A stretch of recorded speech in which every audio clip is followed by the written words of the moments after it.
مل لیے ہنی سے، کر لی اس سے بات، ہو گئی تسلی۔ اب فوراً میرے فلیٹ سے نکلو، یہ تمہارا آفس ہرگز نہیں ہے، یہ میرا فلیٹ ہے، اور میرے فلیٹ میں کوئی بھی منہ اٹھا کر چلائے یہ بات مجھے قطعی پسند نہیں، اس لیے آئندہ خیال رکھنا۔ نوین صوفے پر بیٹھی ہوئی بہت مغرور انداز میں بولنے لگی۔ تم اور تمہاری بہن دونوں ہی بہت ضدی ہیں۔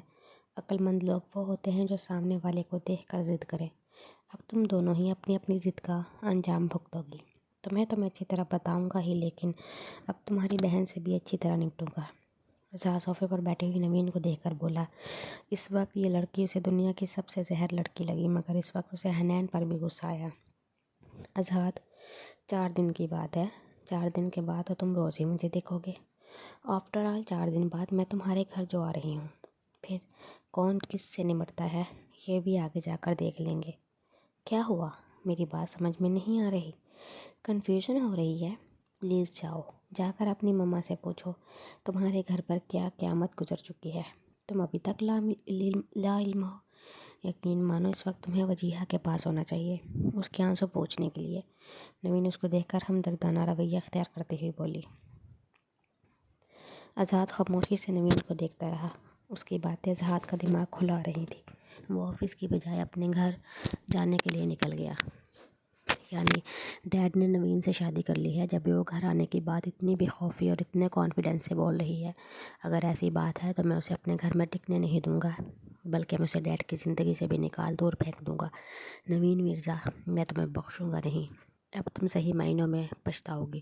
اظہار ڈرائیونگ کرتا ہوا مسلسل سوچ رہا تھا۔ اب اسے شاہنواز کے پاس جانا تھا، اس سے سوالات کرنے تھے۔ کوثر، کومل کی طبیعت کیسی ہے اب؟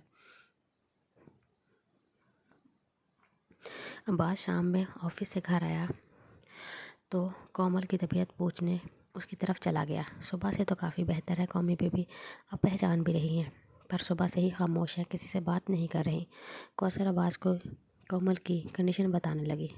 چلے کوئی بات نہیں، قومی بیبی کو میں دیکھ لیتا ہوں، آخر کیوں ان کی بیٹری لو ہے صبح سے۔ عباس کوثر سے بولتا ہوا کومل کے روم میں آیا۔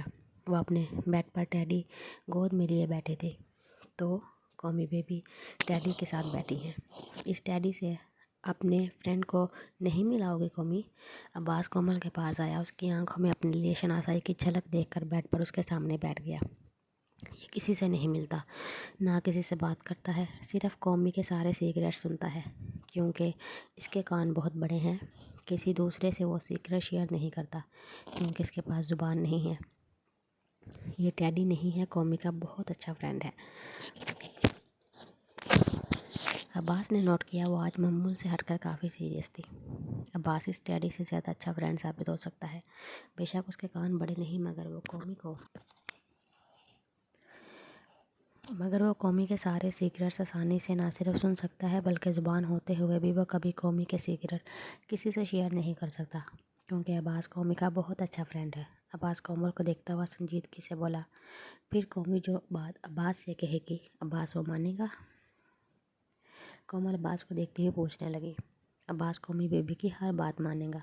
عباس کو کومل کا چہرہ دیکھ کر اس پر بہت ترس آیا۔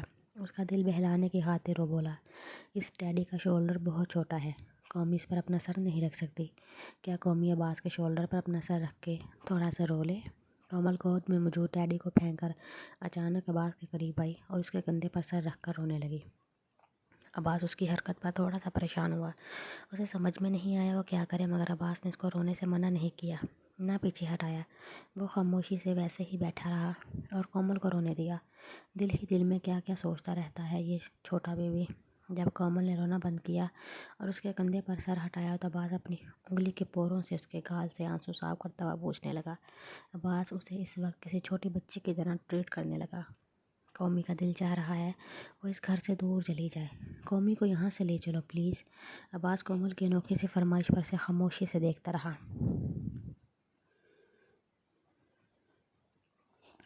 اوکے، اب رونا نہیں، میں آنٹی سے پرمیشن لے کر آتا ہوں، پھر قومی اور اس کا فرینڈ آج بہت سارا گھومیں گے پھریں گے، مگر ایک وعدہ کرو مجھ سے، کبھی بھی قومی عباس سے یہ نہیں کہے گی کون عباس۔ قومی کسی عباس کو نہیں جانتی، معلوم ہے؟ صبح جب قومی نے عباس کو نہیں پہچانا تو عباس کو بہت دکھ ہوا تھا۔ کومل عباس کی بات سن کر اسے ایسے دیکھنے لگی جیسے اسے عباس کی بات سمجھ میں نہیں آئی ہو۔ عباس سمجھ گیا عباس صبح والا قصہ ذہن سے فراموش کر بیٹھی ہے۔ عباس واقعی وجیہہ کے پاس کومل کو اپنے ساتھ لے جانے کی پرمیشن لینے چلا گیا۔ کیوں کی آپ نے اس گھٹیا لڑکی سے شادی؟ اظہار شاہنواز کے بیڈ روم کا دروازہ کھول کر اندر آتا ہوا زور سے دہاڑا۔ یہ کون سا طریقہ ہے باپ سے بات کرنے کا؟ نوین کا نام تمیز سے لو۔ شاہنواز جو بیڈ پر بیٹھا ہوا وجیہہ کا ہاتھ تھامے سے کچھ بات کر رہا تھا، اچانک اظہار کے اس طرح آنے اور چیخنے پر خود بھی برہم ہوا۔ جو آپ نے طریقہ کار اپنایا ہے اس پر اسی طریقے سے بات کرنا بنتا ہے۔ آپ کے ساتھ رشتہ جوڑ کر وہ میری ماں نہیں بن سکتی، نہ ہی وہ کبھی میری ماں کی جگہ لے سکتی ہے جو میں اس کا نام تمیز سے لوں۔ کیوں کیا آپ نے ماما کے ساتھ ایسا؟ کیوں کیا آپ نے کومل اور میرے ساتھ ایسا؟ جواب دیں آپ مجھے۔ آزاد پہلے سے زیادہ زور سے اونچی آواز میں چیخا۔ ہوتے کون ہو تم مجھ سے جواب طلب کرنے والے؟ تم مجھ سے پیدا ہوئے ہو، میں تم سے پیدا نہیں جو یہاں کھڑے ہو کر مجھ سے جواب طلب کرنے آئے ہو۔ جو بھی جواب دینا ہے میں اسے دوں گا۔ کوئی بھی بات پوچھنے کا حق وجیہہ رکھتی ہے۔ تمہارے لیے بہتر یہی ہے کہ تم اس وقت میرے کمرے سے چلے جاؤ۔ شاہنواز وجیہہ کے پاس اٹھ کر اظہار کے مقابل آ کر کھڑا ہوتا ہوا بولا۔ یہ تو کنفرم ہے ڈیڈ، وہ عورت یہاں اس گھر میں نہیں آئے گی۔ آپ اسے لے کر خود بھی کہیں اور چلے جائیں۔ جیسے آپ کو ہماری پرواہ نہیں، ایسی زندگی میں اب ہمیں بھی آپ کی ضرورت نہیں ہے۔ اظہار شاہنواز کو دیکھتا ہوا بولا۔ ضبط اور غصے سے اس کی آنکھیں سرخ ہو رہی تھی کیونکہ سامنے اس کا باپ کھڑا تھا۔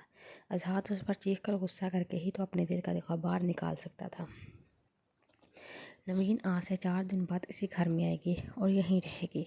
یہ گھر جتنا تمہارا ہے اتنا ہی میں بھی مالک ہوں اس گھر کا۔ شاہنواز اپنے جوان بیٹے کو جتاتا ہوا بولا، جو قد میں اونچا نکل کر شاید خود کو شاہنواز کا باپ سمجھ رہا تھا۔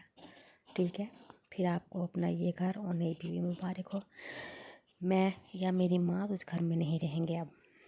اظہار شاہنواز کو بولتا ہوا وجیہہ کو دیکھنے لگا، جو کافی دیر سے خاموشی سے دونوں باپ بیٹے کو دیکھ رہی تھی۔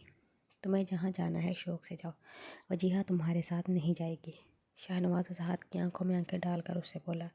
اظہار شاہنواز کو کوئی بھی جواب دیے بغیر چلتا ہوا وجیہہ کے پاس آیا۔ آپ، میں اور کومل اب اس گھر میں نہیں رہیں گے۔ میں کوثر کو اور ساجدہ کو بھیج رہا ہوں ضرورت کی چیزیں کپڑے پیکنگ کرنے کے لیے۔ اظہار وجیہہ کے پاس آ کر اسے دیکھتا ہوا بولا۔ اظہار یہاں بیٹھو میرے پاس۔ میں اور کومل اس گھر سے کہیں نہیں جائیں گے اور نہ ہی تم کہیں جاؤ گے۔ وجیہہ اس کا ہاتھ تھام کر اسے اپنے پاس بٹھاتی ہوئی بولی۔ وجیہہ کی بات سن کر اظہار نے حیرانگی سے اسے دیکھا۔ وہیں شاہنواز استہزائیہ ہنس کر کمرے سے نکل گیا۔ کیوں کہا اپنے ڈیڈ کے سامنے ایسا؟ کیوں ہونے دے رہی ہیں آپ اپنے ساتھ ایسا؟ جب آپ کے پاس آپ کا بیٹا موجود ہے تو کیا ضرورت ہے ایسے کھوکھلے سہارے کی آپ کو؟ میں آپ کے ساتھ کسی بھی قسم کی زیادتی یا حق تلفی ہوتا ہوا نہیں دیکھ سکتا ماما۔ اظہار وجیہہ کو دیکھتا ہوا بے بسی سے بولا۔ ایک بار پھر اسے شدید غصہ آنے لگا۔ سال میں کبھی بھی شاہنواز نے مجھ سے 27 سال میں کبھی بھی شاہنواز نے مجھ سے زیادتی نہیں کی، کبھی بھی میرا حق نہیں مارا۔ تمہارے ڈیڈ نے اچھے شوہر ہونے کا ثبوت دیا ہے اظہار، مگر جب محبت بری اور مزور ہو جائے تو مرد بیچارہ کس سے شکوہ کرے؟ شکایت ہے مجھے تمہارے ڈیڈ سے، مگر وہ میرا اور شاہنواز کا معاملہ ہے، ہم دونوں میاں بیوی کے بیچ کا معاملہ۔ نوین کے یہاں آنے سے پہلے شاہنواز مجھ سے اجازت لے چکا ہے اور میں اسے اجازت دے چکی ہوں۔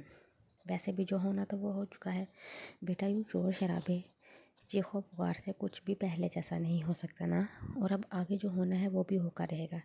بس میں اس گھر میں مزید کوئی طوفان یا تماشا نہیں دیکھنا چاہتی۔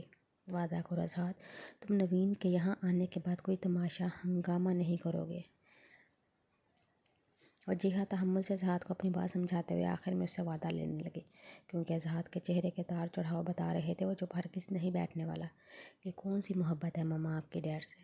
انہوں نے آپ کے ساتھ عمر کے اس حصے میں بے وفائی کی اور آپ ہیں کہ ان کی خوشی کی خاطر یہ سب آپ ان کی خوشی کی خاطر کر رہی ہیں نا؟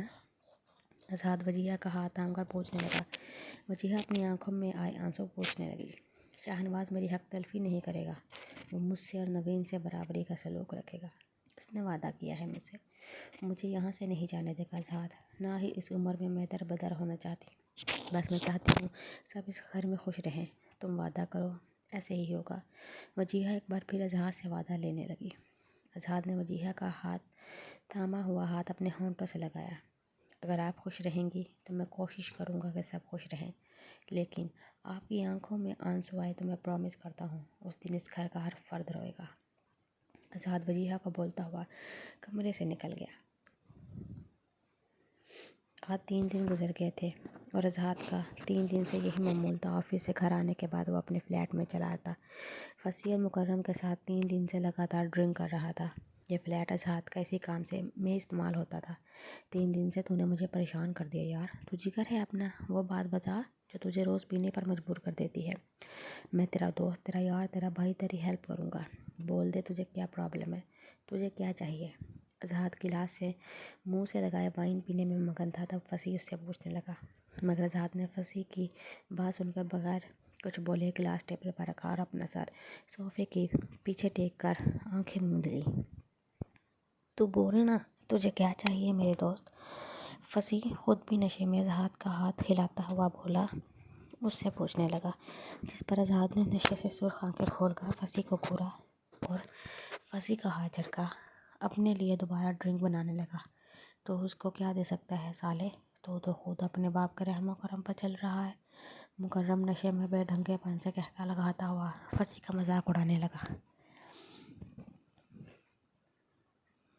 تو چپ کر بے، اس کی حالت دیکھ، ایسے وقت پر دوست کام آتے ہیں۔ اذہان مسئلہ بتا یار، بول دے کیا چاہیے تیرے کو۔ فصیح نشے میں دوبارہ اذہان سے پوچھنے لگا۔ انتقام لینا ہے مجھے، بدلہ چاہیے میرے کو، اور کیا چاہیے؟ کیا چاہیے اذہان کو؟